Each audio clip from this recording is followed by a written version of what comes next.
Eu gostaria de pedir que os irmãos abrissem suas Bíblias no livro de Daniel, capítulo 1, verso 1. Livro do profeta Daniel.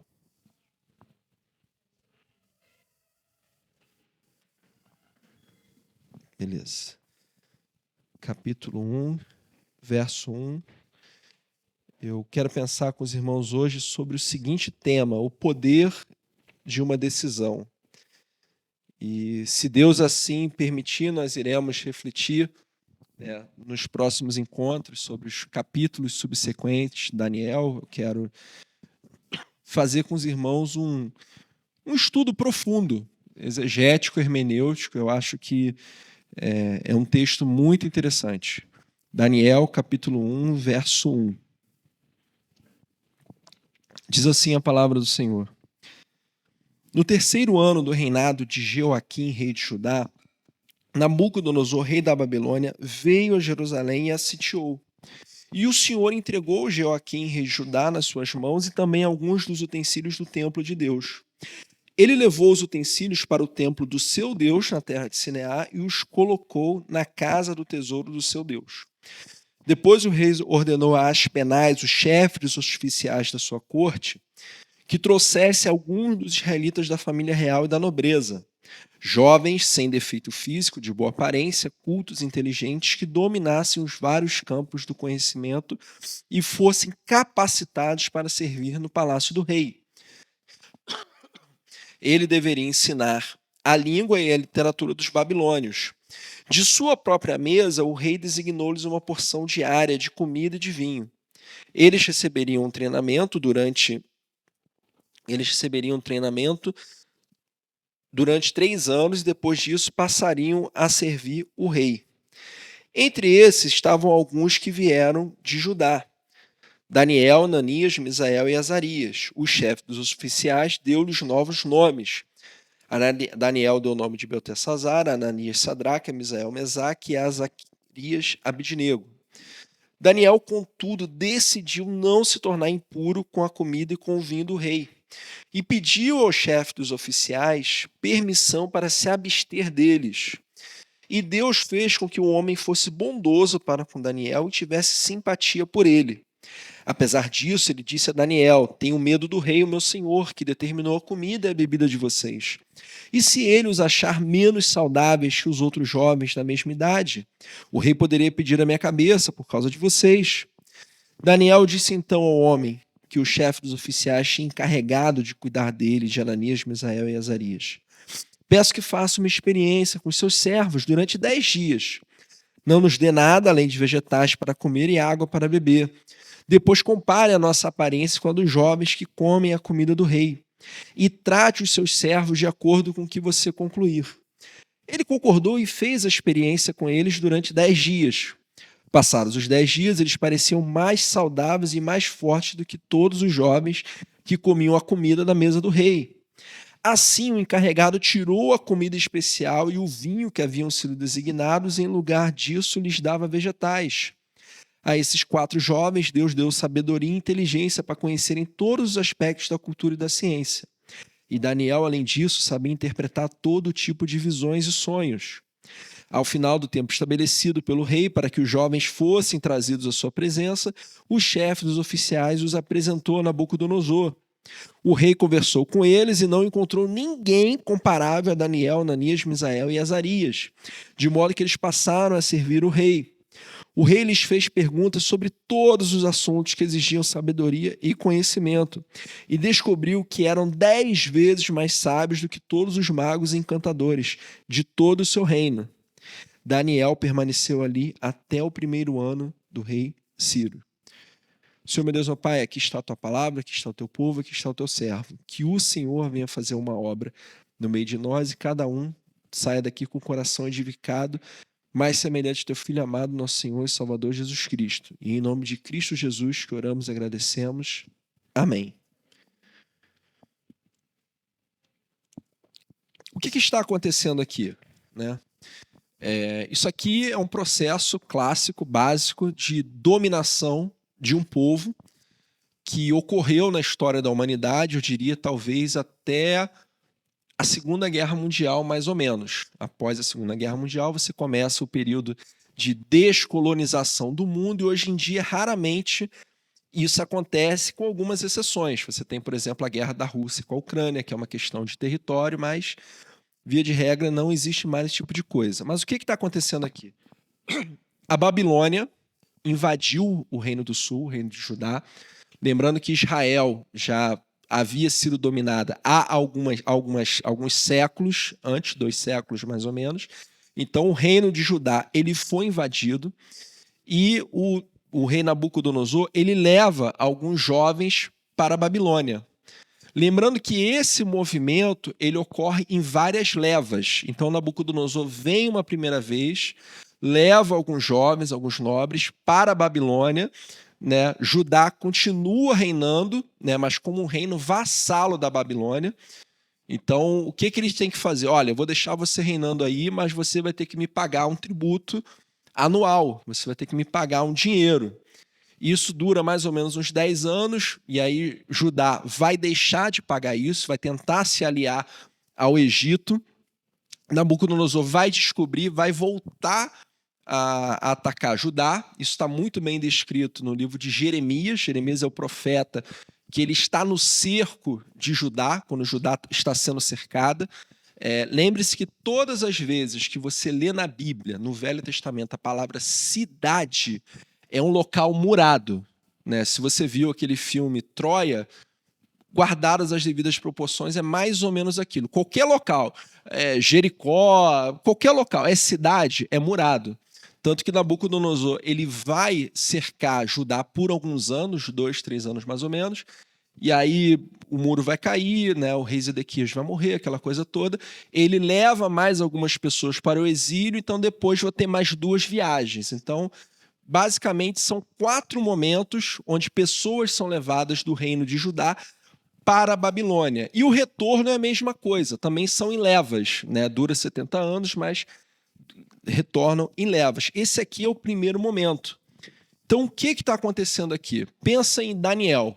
Daniel é um jovem, a Bíblia o define como jovem, versículo 4, jovem sem defeito físico, de boa aparência, culto, inteligente, é praticamente um membro do JPC aqui, da PIB do Brás, né? Diferença nenhuma. Ele é um jovem, ele é um nobre, ele é alguém culto, ele é alguém inteligente, ele é alguém... se ele tivesse TikTok, se ele tivesse Instagram, talvez ele colocaria lá herdeiro, né, como profissão. Então ele é um nobre, ele é alguém que está numa situação muito confortável no reino de Judá, e um dia ele é levado para outro país, ele é levado para outro lugar. Não se deixe enganar, mesmo você lendo todo o livro de Daniel, vendo que ele trabalha na corte, vendo que ele tem esse papel, no fundo, ele é um escravo. Se você lembrar, a gente fazer um paralelo com o livro de Gênesis, quando José, que foi o segundo homem mais importante do Egito, né, lá no finalzinho do livro, quando o pai dele morre, ele vira lá para os nobres do Egito e fala: por favor, peçam ao faraó para que eu possa enterrar o meu pai, porque por mais que ele fosse o segundo homem mais importante do Egito, ele estava ali numa condição, entre aspas, de escravidão. Você é domínio daquela pessoa. Então Daniel, ele é alguém que era um nobre, alguém que era herdeiro, alguém que tinha uma situação muito confortável, que um dia vê a sua cidade, o seu país invadido, pegam ele e o levam como escravo para outro país. Então a primeira coisa que eu quero te dizer é o seguinte, que a sua história não te define, que é o que nós lemos do versículo 1 até o versículo 7. Daniel, ele é alguém que passa por uma situação que não foi culpa dele. E eu não sei você, mas eu particularmente, se eu passo por uma dificuldade que a culpa é minha, eu fiz alguma coisa, sei lá, eu me estressei com a Letícia, falei uma besteira e por causa disso ela não quer ver minha cara, assim, né?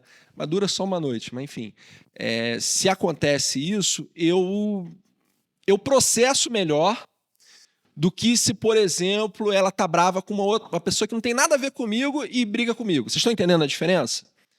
Se eu sou responsável pela consequência do meu pecado, eu, particularmente, Leonardo Mendes Alves, eu lido melhor com isso, né, pessoalmente falando, como cristão, do que se eu sofro por causa da consequência do outro, né? O fato é que a ida do Reino do Sul, do Reino de Judá, para o exílio, foi fruto dos pecados de Judá, de como nação, mas não especificamente dos pecados de Daniel, da sua pessoa, que aparentemente era alguém muito comprometido com Deus. A gente vai ver sobre isso. Então, a primeira coisa que eu quero te dizer nessa noite é o seguinte, que a sua história não te define. Eu não sei como é seu relacionamento com seu pai, não sei como é seu relacionamento com sua mãe, eu não sei se você se acha bonito, se você acha feio, eu não sei se como que você enxerga a sua história.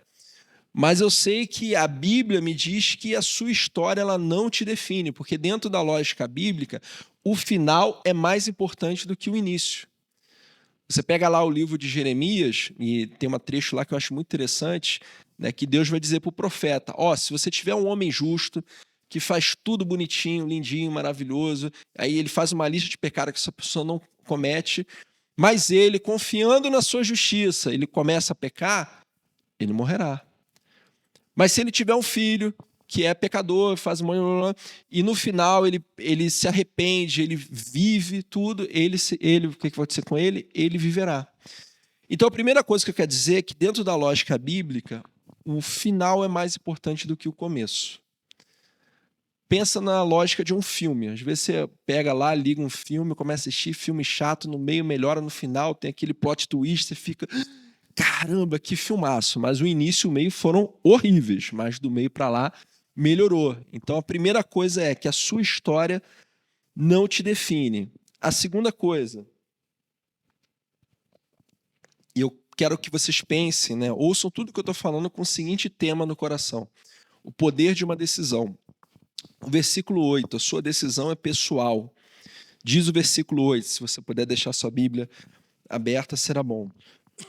Daniel, contudo, decidiu não se tornar impuro com a comida e com o vinho do rei e pediu aos chefes dos oficiais permissão para se abster deles. Vocês não têm ideia do quão é raro esse tipo de coisa dentro da lógica bíblica, dentro da história bíblica. Porque o que acontece? Para as pessoas do Antigo Oriente Próximo, dessa cultura, tudo envolvia religião, tudo envolvia Deus.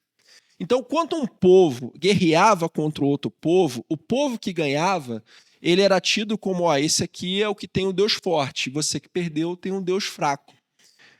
A gente vê muito isso na Bíblia. Tem um rei de Israel que ele se associa com a Síria e ele chega lá e ele vê o altar do Deus e fala, caramba, é esse Deus aqui que eu vou adorar. E ele manda um projeto para o seu arquiteto lá para ele fazer antes dele chegar.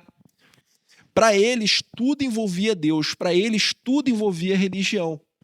Não existe ateísmo aqui. Isso aqui não existe. Isso é da modernidade para cá. Então, quando Daniel, que está no meio de um povo que foi derrotado, ele está numa situação onde ele pode fazer o que ele quiser, porque, veja bem, ele é jovem. Os caras estão oferecendo vinho para ele. Vinho, ele vai poder beber, encher a cara, vai ser legal, vinho do bom. Do bom, é para os conselheiros do rei, para os nobres do rei. Ele vai poder comer tudo aquilo que ele não podia comer em Judá. Né? Poxa, vai poder comer carne, das melhores carnes, das melhores iguarias. Ele vai poder fazer aquilo que ele quiser. E existe uma frase que eu gosto muito que diz o seguinte: caráter é aquilo que nós fazemos quando ninguém está vendo. O que é caráter? É o que eu faço quando ninguém está vendo. Daniel aqui, diante de toda essa situação, como escravo, sabe? Poxa, longe da família, provavelmente mortos, possivelmente, podendo fazer aquilo que ele quisesse, ele decide no coração. Diz o versículo 8, Daniel, contudo, decidiu não se tornar impuro com a comida e com o vinho do rei, e pediu aos chefes dos oficiais permissão para se abster deles. Gente, viver de acordo com a vontade de Deus é uma decisão sua, pessoal, que vem do fundo do interior de dentro.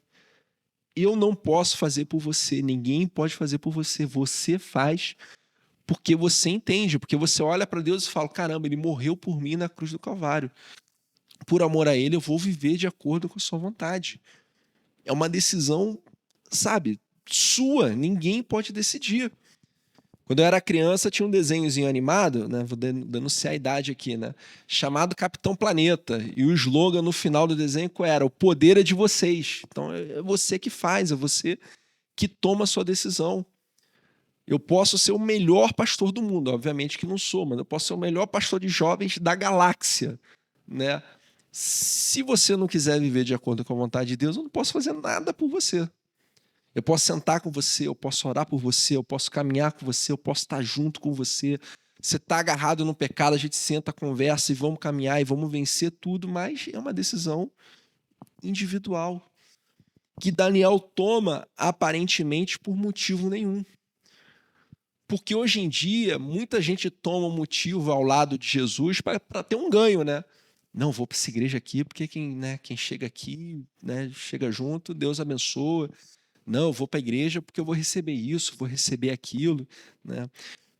Um amigo meu, certa vez, foi evangelizar, né? Ele saiu fazer evangelismo de rua, e aí, no meio do evangelismo, eles encontraram um bêbado, né? E pô, a galera não queria nada com nada, estava evangelizando porque era obrigado, mas encontraram e foi falar de Jesus pro cara.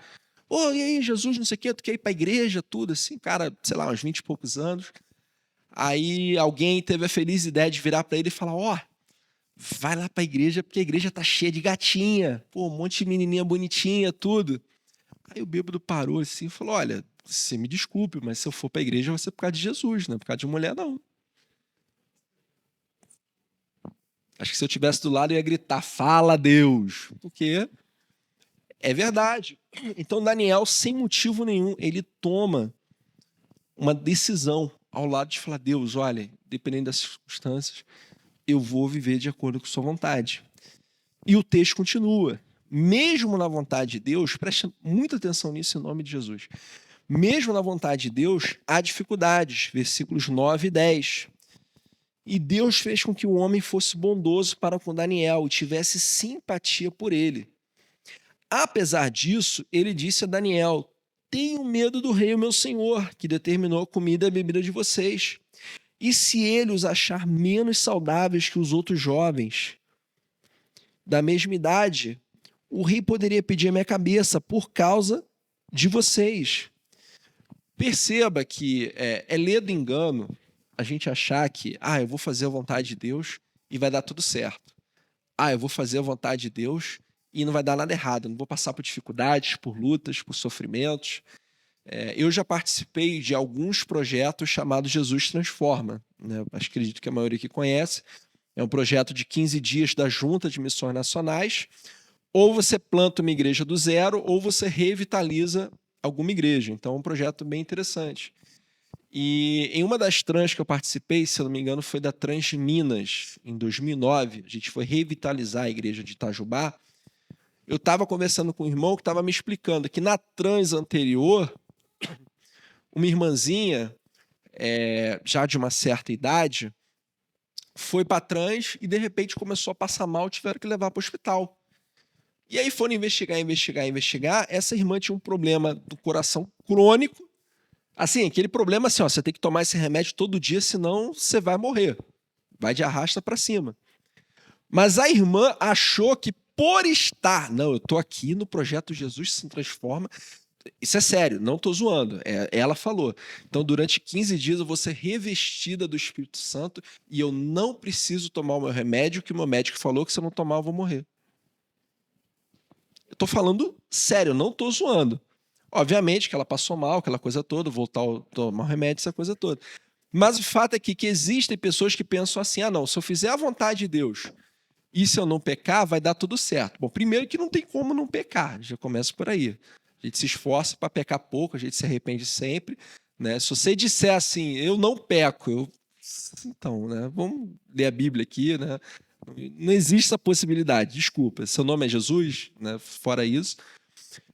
Então, algumas pessoas têm a ideia de: não, se eu fizer a vontade de Deus do jeito certo, vai dar tudo certo. Dedo engano. Daniel ele decide viver de acordo com a vontade de Deus, fazer tudo. Ele vai conversar com o cara. Preste atenção no que o texto bíblico diz, né? Versículo 9. E Deus fez com que o homem fosse bondoso para com Daniel e tivesse simpatia por ele. Então o próprio Deus ele age na vida dessa pessoa para que essa pessoa tenha simpatia por Daniel. Só que o texto continua, versículo 10. Apesar disso, ele disse a Daniel: tenho medo do rei, meu senhor, que determinou a comida e a bebida de vocês. Blá, blá, blá, blá, blá. Então, quando você, no seu coração, decidir viver de acordo com a vontade de Deus, servir a Deus, saiba que será uma bênção, será maravilhoso. Você viverá coisas extraordinárias na presença de Deus, mas tenha certeza, haverá dificuldades. Isso é fato, isso é normal, isso acontece. De que lado? De todos, de cima, de baixo, da esquerda para a direita, por todo lado serei atribulado. Entendeu? É fato, não tem para onde correr.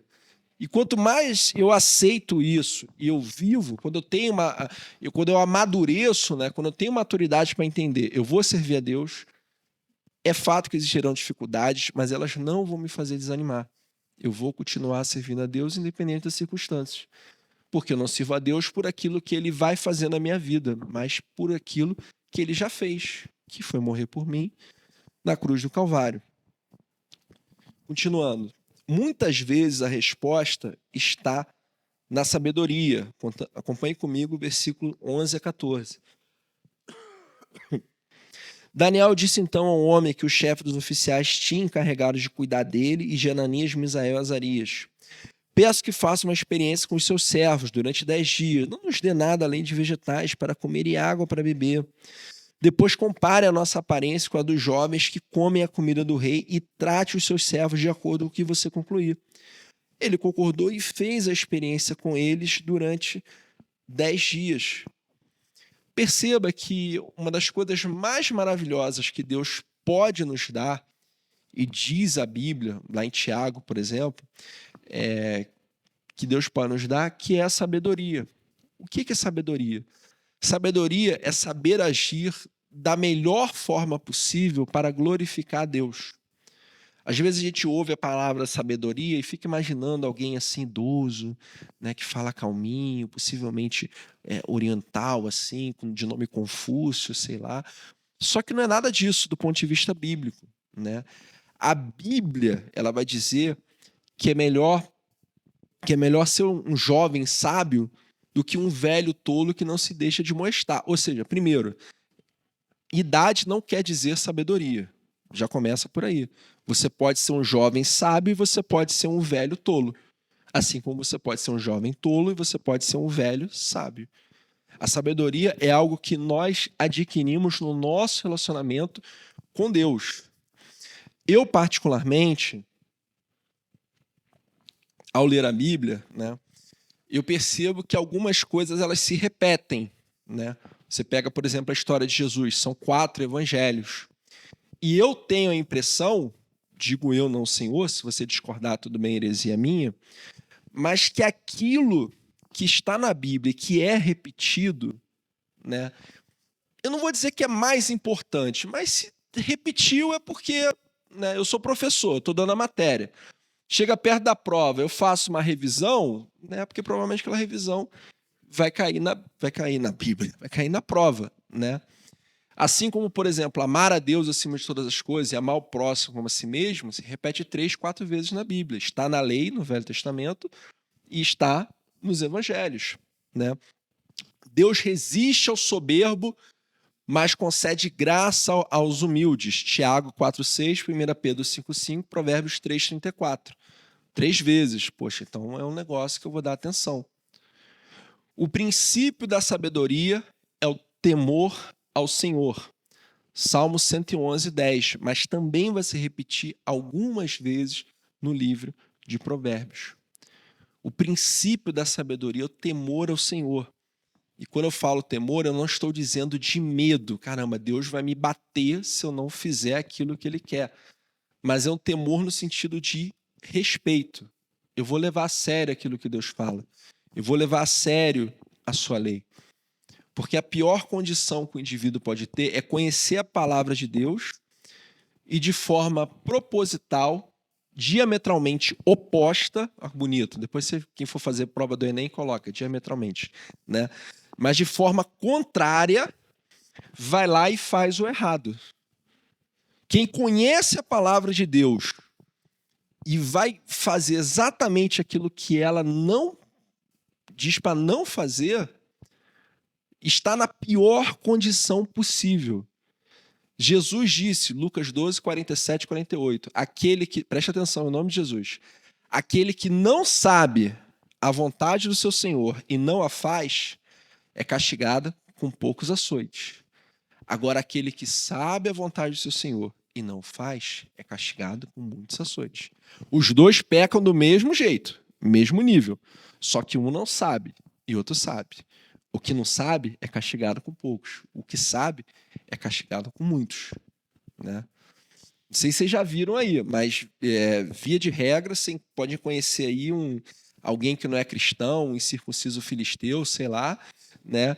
Namora 1, 2, 3, 4, 5 garotas, tem relação com todas e tá tocando barco. Aí o casalzinho que é crente, né? Vai lá, peca uma vez, engravidou. Eu tô mentindo, gente? Quem tem 10 anos de igreja sabe do que eu tô falando. Mas é verdade. Por quê? Porque o juízo é diferente. É diferente. Não dá para Deus julgar do mesmo nível. Jesus falou: quem não sabe a minha vontade é castigado com pouco. Quem sabe a minha vontade é castigado com muito. Não que gravidez seja um castigo, não é isso. Mas é uma consequência da ação. Então, a sabedoria é um presente de Deus que nós conseguimos nos relacionando com Ele, lendo a Bíblia, orando, buscando. Eu tenho uma situação, Deus, o que eu faço? E se Deus não falou, eu fico na minha.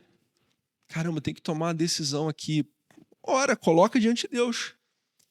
Se Deus falar o meu coração, se Deus usar uma pessoa, eu vou lá e faço. Se Deus não usar, não vou. Eu, quando eu estava no seminário, que eu olhava para a Letícia, falava, nossa, que garota gata. Né? Eu lembro que teve, não sei se já comentei isso aqui, mas teve um colega meu que ela passou assim, aí o cara virou para mim e falou assim, pô, garota bonita, né? Eu falei, cala sua boca, futura mãe dos meus filhos, né? Fiz isso só uma vez, acertei, então tá tudo certo. Né? Eu falei, cara, mas eu orava, eu falava, Deus, eu não sei se ela vai ser bênção na minha vida, no meu ministério, mas o Senhor sabe.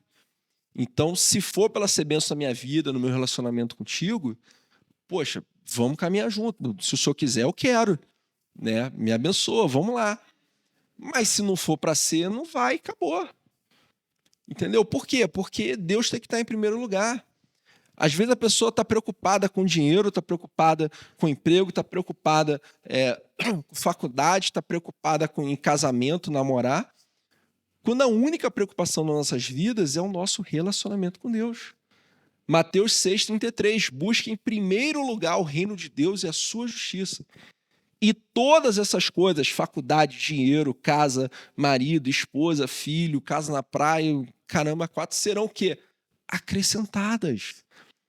É relacionamento com Deus. Às vezes a gente complica o simples. Pastor, não posso orar pelo que eu quero? Claro, pode e deve. Ore pelo que você quer, ore por tudo, mas priorize, em nome de Jesus, o seu relacionamento com Deus. Busque em Deus sabedoria. Deus, o que eu faço? Para onde eu vou? E o que Deus falar, você vai lá e faz. Né? Daniel, ele usou a sabedoria, ele usou a sua inteligência, porque diz os versículos 3, 4 e 5 aqui, que ele era uma pessoa inteligente, ele usou o que tinha à mão. E Deus o abençoou. Mas também existe uma questão. Vencer uma batalha não significa vencer a guerra. Acompanha comigo o versículo 14. Ele concordou e fez experiência com eles durante 10 dias. Passados os 10 dias, eles pareciam mais saudáveis e mais fortes que todos os jovens que comiam a comida da mesa do rei. Assim, o carregado tirou a comida especial e o vinho que haviam sido designados, e em lugar disso lhes dava vegetais. A esses 4 jovens, Deus deu sabedoria e inteligência para conhecerem todos os aspectos da cultura e da ciência. E Daniel, além disso, sabia interpretar todo tipo de visões e sonhos. A Bíblia é um livro que a gente tem que se atentar de uma forma muito clara aos detalhes. Quem decidiu não se contaminar com a comida do rei? Quem decidiu, gente? Ajuda. Daniel. Os amigos deles decidiram? Aparentemente foram junto com ele. Ó, gente, não sei você. Eu fico imaginando a cena, né? Ananias, Misael e Azaria, roubar vinho do bom, encher a cara no primeiro dia. Rapaz, nunca comi esse negócio chamado torresmo. Dizem que é uma delícia. Senhor, obrigado por eu estar na graça, eu poder comer, mas enfim. Vou mandar para dentro esse presunto, toucinho, não sei. Eu fico imaginando os três. Aí Daniel vira e fala, ó, não sei vocês, mas eu sou de Jesus. Jesus entre aspas, tá? Ele não se conhecia por esse nome, enfim. Eu sou de Yahvé. Eu não vou comer esse negócio, não. Aí um deve ter olhado para a cara dele, pô, tá bom, a gente vai junto. Não, é sério. Eu acho que foi assim. Por quê? Presta atenção. Porque os três foram abençoados. Só que o versículo 17 vai dizer: e Daniel, além disso, sabia interpretar todo tipo de visões e sonhos. Então a bênção, o poder de Deus sobre a vida de Daniel era diferente dos seus amigos. Então a impressão que eu tenho, já que o texto diz que foi Daniel que tomou a decisão, não os seus amigos, e o texto vai dizer que Daniel tinha essa capacidade além dos seus amigos, então eu tenho a impressão, você pode discordar de mim, uma interpretação, de que o compromisso de Daniel com Deus era maior. Que seus amigos foram juntos, também foram abençoados, mas era maior. E o texto continua. Versículo 18. Ao final do tempo estabelecido pelo rei, para que os jovens fossem trazidos à sua presença, o chefe dos oficiais o apresentou a Nabucodonosor.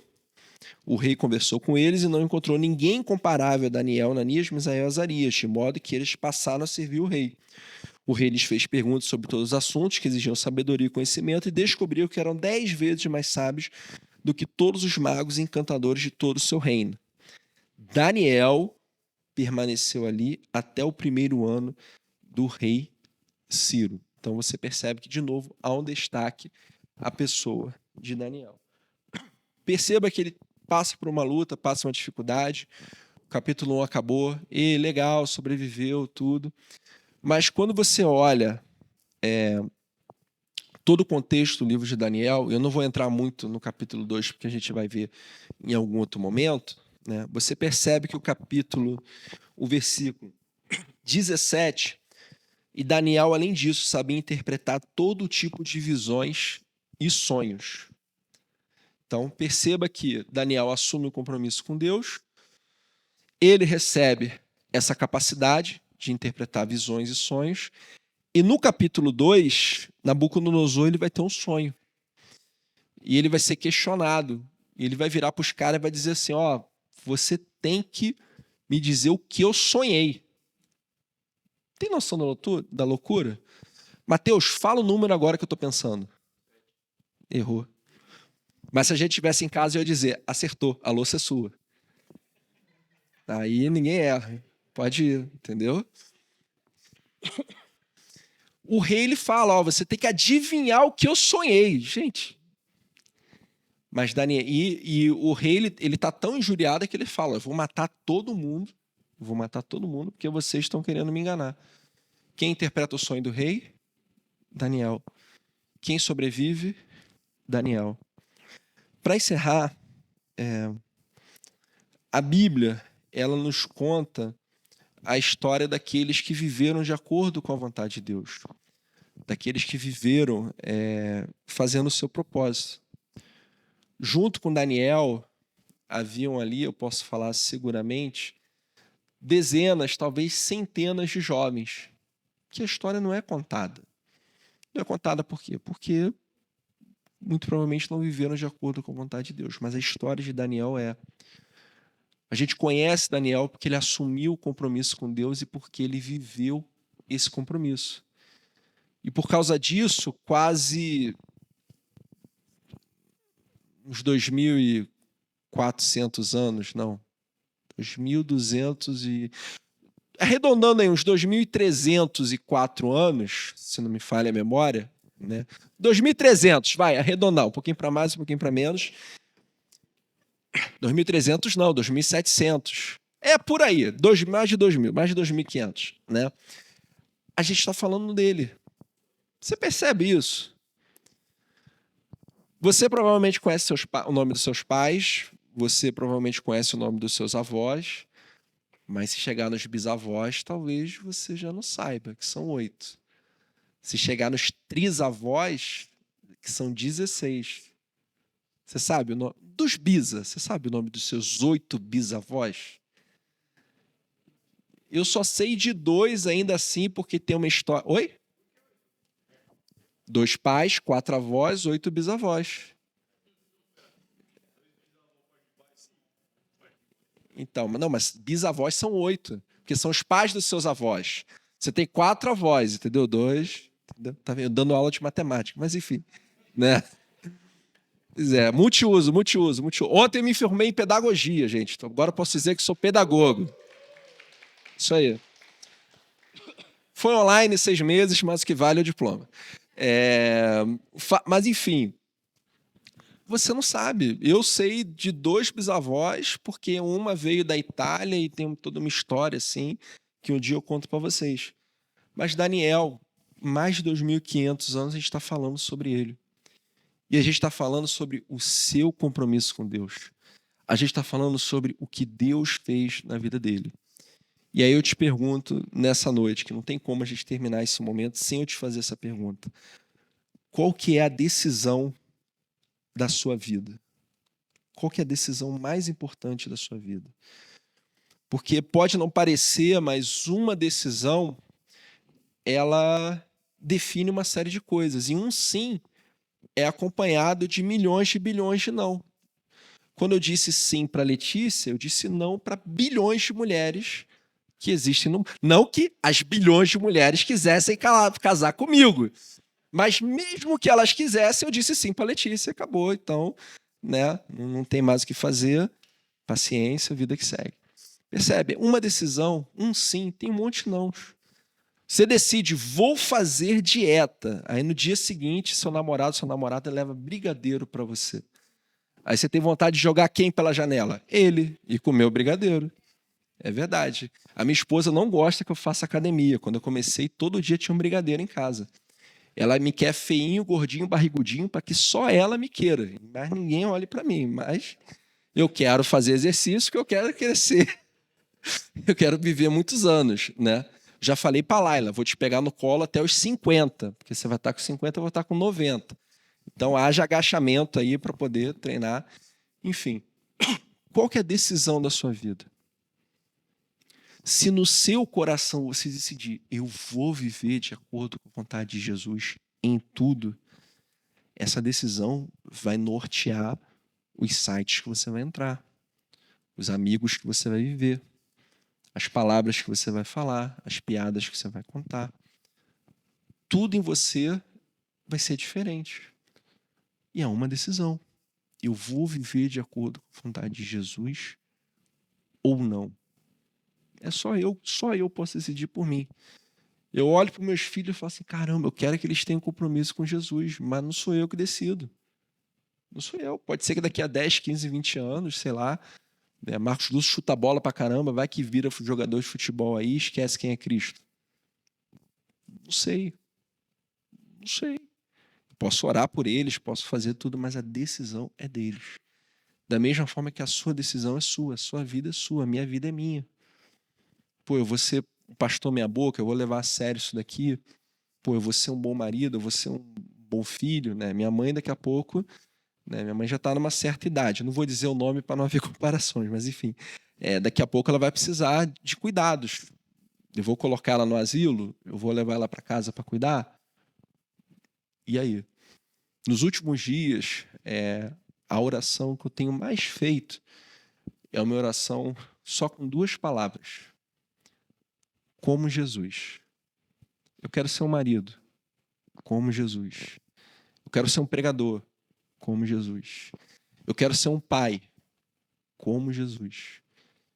É essa a decisão que a gente precisa tomar e vivê-la ou não. Baixe sua cabeça, feche seus olhos, vamos orar. E se você deseja viver de acordo com a vontade de Deus em tudo, que ao final da oração você diga amém. Mas não um amém simplesmente por dizer, por falar, mas como alguém de uma forma muito clara, muito sincera, está assumindo o compromisso com Deus. Pai, te louvo e te agradeço pelo privilégio de nos reunirmos em teu santo e bendito nome. Eu te peço perdão em nome de Jesus pelos meus pecados, que não são poucos, e pelos pecados dos meus irmãos. Que nós possamos, ó Deus, pedir perdão pelos nossos pecados em Ti, nos arrependermos e do fundo do nosso coração decidirmos viver de acordo com a Tua vontade. Que nós possamos caminhar no Teu querer, no Teu fazer, naquilo que está no Teu coração. E que, acima de tudo, ó Deus, de uma forma muito clara, muito sincera, nós venhamos viver de acordo com a Tua vontade. Que nós não priorizemos o prazer, que nós não priorizemos o nosso querer, mas que nós façamos aquilo que está no Teu coração. Se conosco, obrigado por tudo, abençoa-nos grandemente, dando capacidade de alegrar o Teu coração com as nossas ações. E em nome de Cristo Jesus que oramos e agradecemos. Amém.